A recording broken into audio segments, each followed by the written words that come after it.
Welcome to the Soul Touched by Dogs podcast, the show for dog lovers who see dogs not as toys or tools, but wise souls worth our respect and care.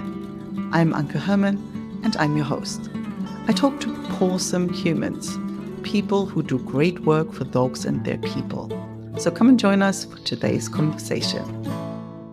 Hello and welcome, Stef. I'm super excited to have you here with me today. Thank you very much. Can't wait. Looking forward to myself. And I always find it funny because I'm giving away, I always ask people where they are, but like you're sitting in Berlin and it's really funny because like, oh, you're like an hour's drive from where I grew up, right? So I always find that fascinating. So let people know where you're from. You know, I've given away where you're based and let us know what's your business with dogs.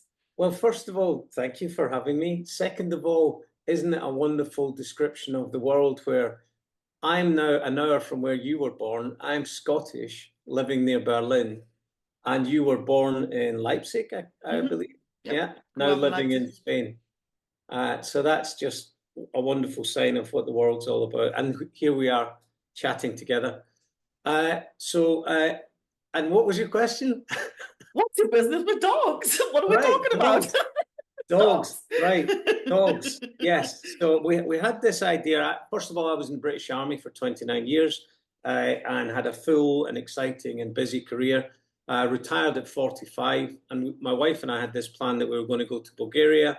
We were going to live there. We were both skiers and we like the outdoors. So we were going to live in an apartment there and, go in the mountains in the summer and the winter. It was then that we realized that the huge street dog problem that they had there. And we are dog lovers, and we took our dogs with us when we went there. And we were faced with this dilemma. We can't have our dogs living in luxury, surrounded by all this struggle and suffering in the streets. We can't ignore it. And we don't want to leave. So we still got our apartment over there. So we thought we've got to be able to do something about this. But the way we got into it, actually, before we made all these decisions, I was over there for a few months, and there was a building site next to where our apartments were. The guard dogs there had puppies. Every day I went past, no English, no Bulgarian, just waving to the guys there, and saw the puppies there. And then I said to Nicole one day, my wife, who was back in Germany at the time, wouldn't it be great if we took one of these puppies, and would it be okay for us to possibly have one of these puppies? And I got a Bulgarian friend to ask the workmen, is it possible? And they went, sure, no problem. And I was like, oh, that's so kind, naively.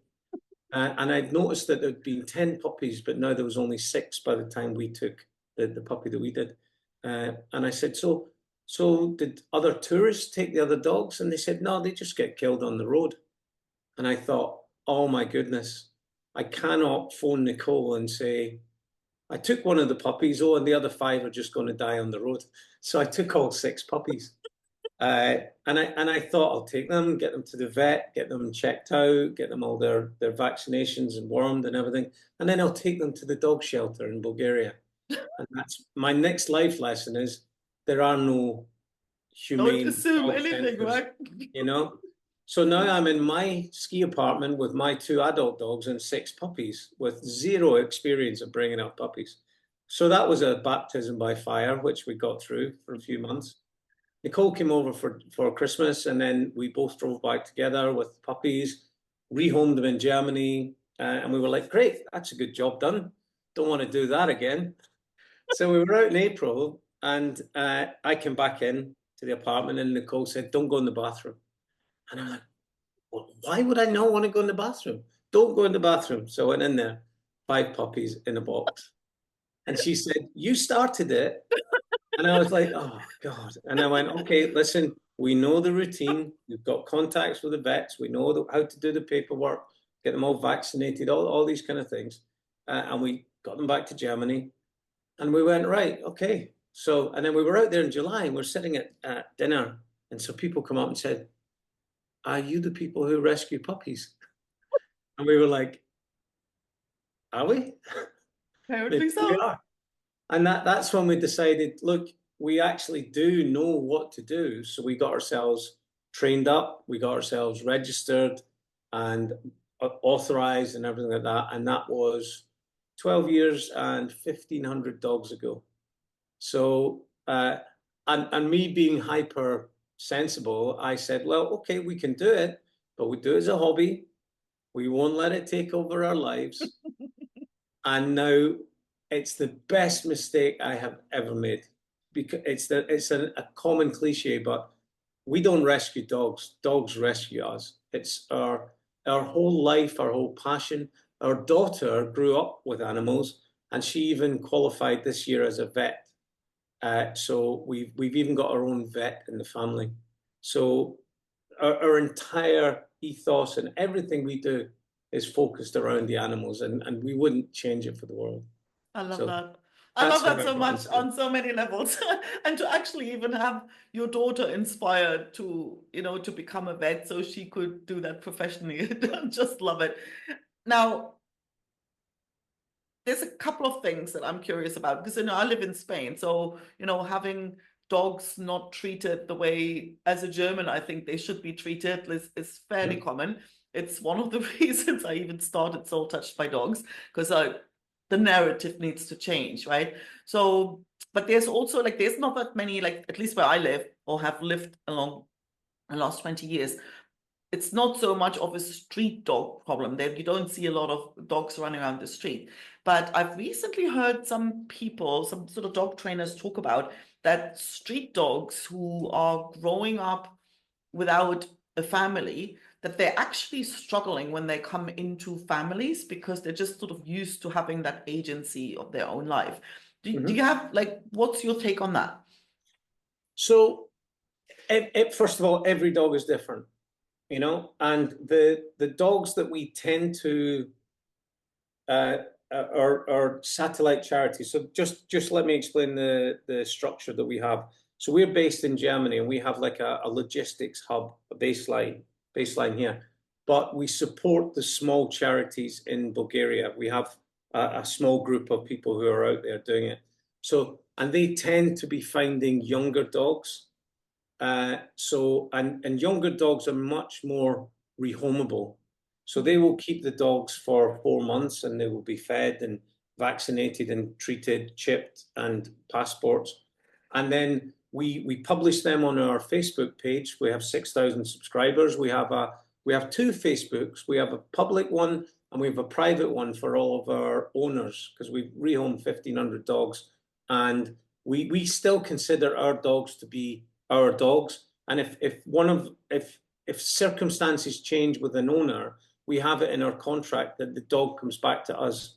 You might see Sally in the back here. She was away for 4 years, and then her owner got so ill she couldn't take care of her. So we took her back, and we decided she's what we call a resident rescue. So we have 6 dogs who we don't feel comfortable enough with their past treatment and everything that we'd be comfortable putting them into a non-professional household with young children. They're very reactive. They're Angsthunde, as we'd say in German, So we've got them here. So, but the main dogs that we transport from Bulgaria to Germany are younger dogs. So they've always grown up within a few weeks in a social environment. So we don't have that. That said, every dog is different. And occasionally we have one dog in our compound here Fred is a street dog, 3 years old, the most beautiful animal on the planet, but born for the street. You can give him a warm, cozy box. He's not interested. He wants to be out, and we're blessed with having so much land. We've got 10,000 square meters here in Saxon-Anhalt. And my dogs are about to go a bit crazy because I can see the post turning up soon. That's all right. It's a dog podcast. So Fred is a classic example of the kind of dog you're talking about. He's a lovely character, but he's used to having his own autonomy. So we've got a huge compound, and he's out all day, patrolling the limits, sniffing, lying around. And where we are located, we get we get various different birds and pheasants and deer coming by. So he's getting stimulation, and we walk him every day and all that. But he's never going to be a house dog because he just pees where he wants to pee, you know? And he doesn't, but you know, there's some dogs, and I always make a promise. I know I'm going off on tangents right now, but there's some dogs who are designed for sofas. You know, they need cuddles, they need warmth, they need the easy life.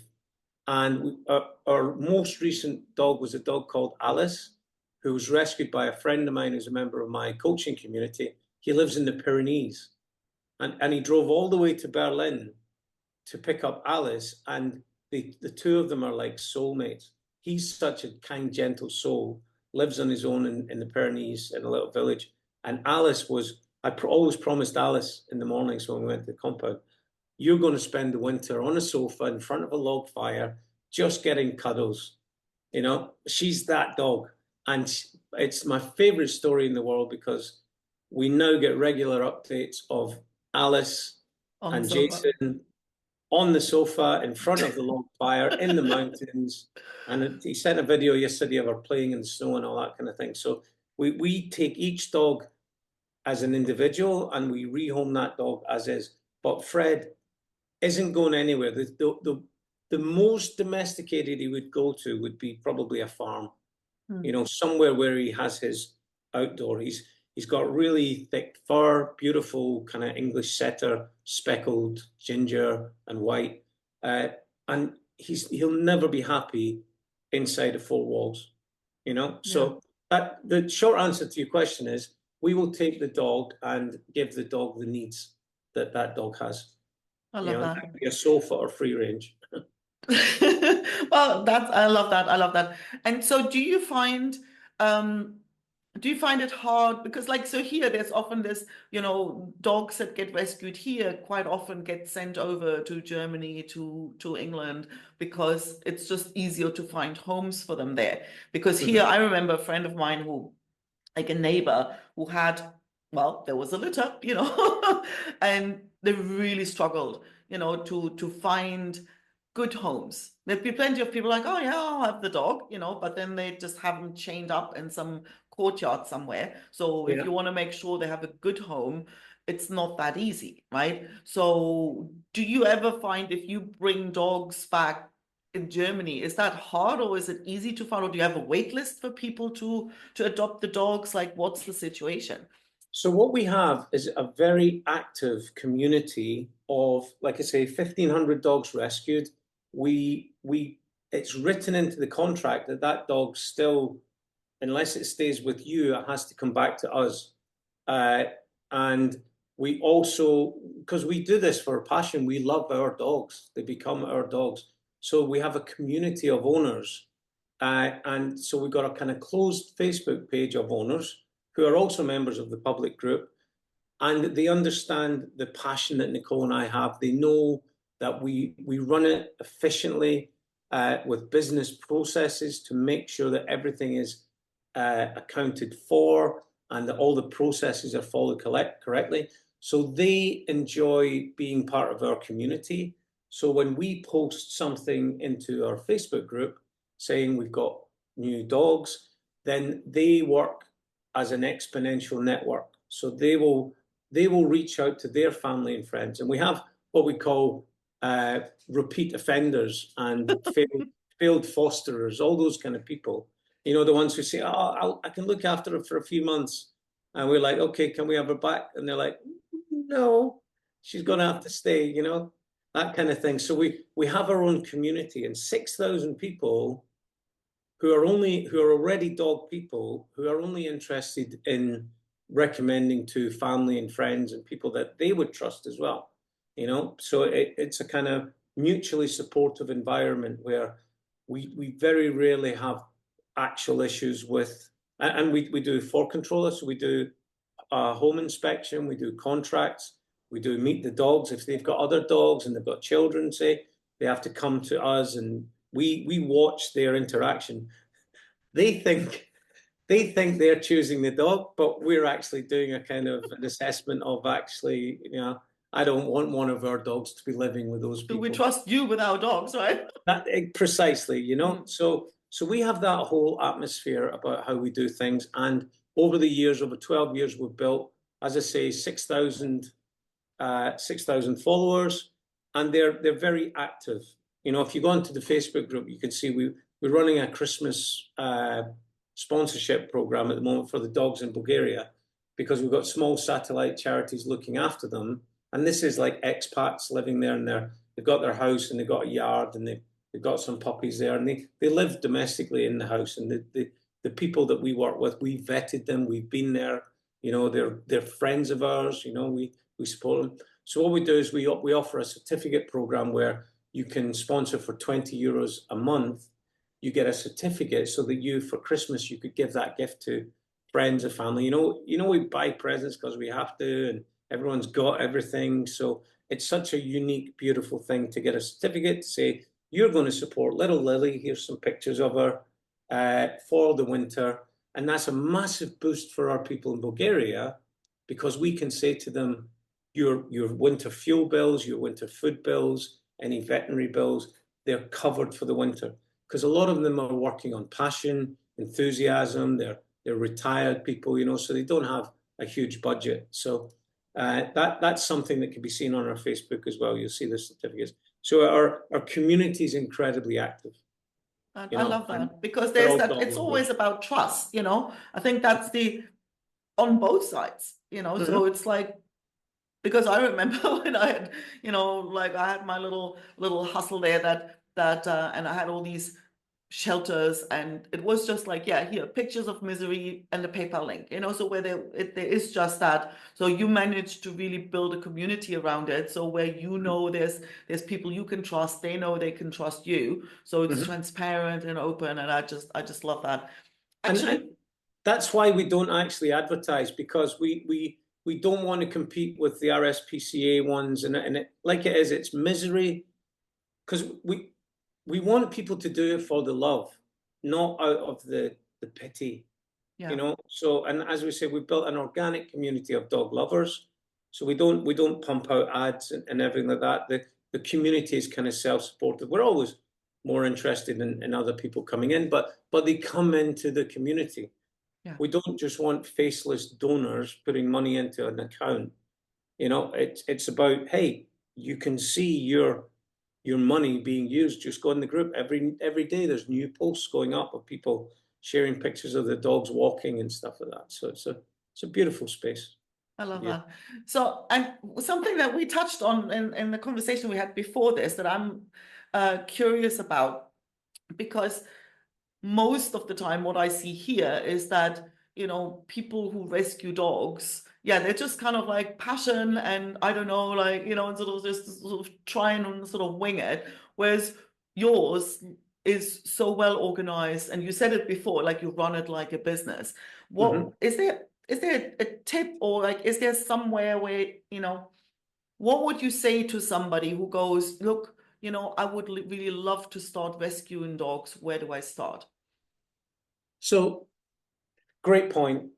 Absolutely right. And the reason why, first of all, Nicole and I are both business coaches in the first instance, but we'd also seen people whose lives have been destroyed purely by leading from passion, because passion will destroy you in the end if you don't have process and boundaries.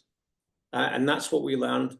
And very, very early on, Nicole and I, as a kind of protective measure for ourselves, for our own mental well-being, we said, right, we are going to help dogs in this area, and those are the only dogs we're going to look at. We don't look at web pages from Spain, from Serbia, from Albania. We block ourselves off to that. That's not that we don't care about them, but we cannot do anything about them. So we keep all of our emotional energy and physical effort in the zones where we are, and we will help the dogs that we can help. And the other thing is we have set up the financial model is that every dog that comes through from being found in the street in Bulgaria, being cared for up to 4 or 5 months, transported on a professional, trusted transporter that we've been working with for years, that love the animals as much as we do, and they get taken from the door of our people and delivered to our compound personally, and we track them on the journey. They turn up with us, and then they'll stay with us until such times as they're rehomed. But when they're rehomed, we take a fee. That fee covers the costs of the next dog coming through. So we never find ourselves in a situation where we have like 100 dogs to care for and no money coming in. We have a kind of throttle, where we control the dogs go through, and then we can take more dogs in. Don't get me wrong, it's running hot at the front end, and there's some heartbreaking stories there, but we have to understand that over the next 10 years, we will rescue a lot more dogs than if we just went and picked up every dog that we saw and just gathered them and loved them and hugged them and gave them the love they deserve. Don't get me wrong, but as a process, you have to say, right, this is our capability, this is our capacity, this is how we're going to do it. And we've kind of found this sweet spot where the kind of process takes the dogs through as the other dogs are turning up now. And that's the only way you can do it. You run it as a business. It's not for profit. We take no money out. In fact, Nicole and I put all of our income in, I even paid all my daughter's education for her to become a vet. Because she loves animals and she loves being a vet, but a great investment to have your own vet in the family. Have your own vet in the family. You know what I mean? But that's the ultimate, yeah. Nicole and I are just so passionate about animals that we willingly give up our entire lives to it. And it's not a sacrifice, but we're also using all of our income that we can get to build our center here so that we have greater capacity to do more dogs. But we will not take more dogs until we have the capacity to do so.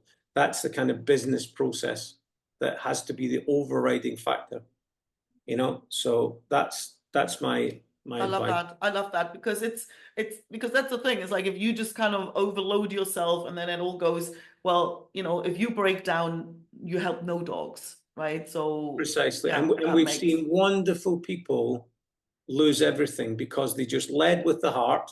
Yeah. And didn't use the brain, Yeah. Yeah. Love that so much. So where can people find the Facebook group? Where can people connect with you? Where can people maybe sponsor a dog like that? What's the best place to send them? Okay, first I have to tell you the story of why we're called Rila's Dream. Oh, yes. Please. So if I take you right back to the beginning, the first puppy that I rescued, it was the 3rd of November in Bulgaria, in the mountains. The Rila Mountains was the name of the mountains. And there was a bunch of puppies lying in the frosted grass, no blanket or anything. And then there was a little black and white one lying on her own. So my first thoughts were, well, if I'm taking one, it's her. She's the runt of the litter. And so she was forlorn and freezing and shivering and everything. I picked her up, put her in my jacket, and I thought, right, that's that, done and dusted. She is my baby. That's it. We thought of a name for her, and it was Rila, the mountains that we were in. When I had her in the apartment, she would lay in the sunbeams from coming through the window. And when the sunbeam moved, she would get up and move and lie in the sunbeam. And it was like when she was lying in the grass that 3rd of November, she was dreaming about being warm, having a full belly, having love, all of that kind of thing. And she got all that. She's passed now, sadly. She's gone over the Rainbow Bridge. But when Nicole and I were like, what can we call our charity? And I said, well, this all began with Rila dreaming about having a home and a full belly.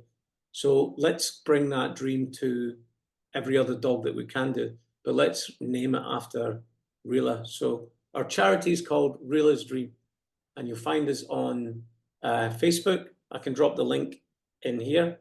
You'll see our full and active community and all our dog owners who are in there.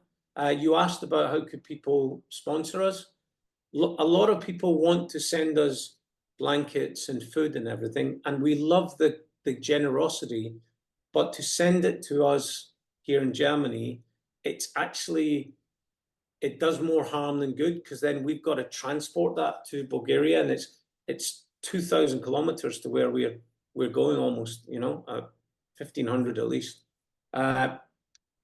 So what we have is we have a Facebook, PayPal account there, and the thing that works best for us, although we will take anything that people can give us, but what helps us is just a small monthly subscription donation kind of thing, $10, $20, whatever it is, because that then allows us to plan, and we can then, we know that that's coming in over a longer term, so we can, like for the winter sponsorship program, we can forecast and say, right, we're going to send you all of this, we're going to send you all of that.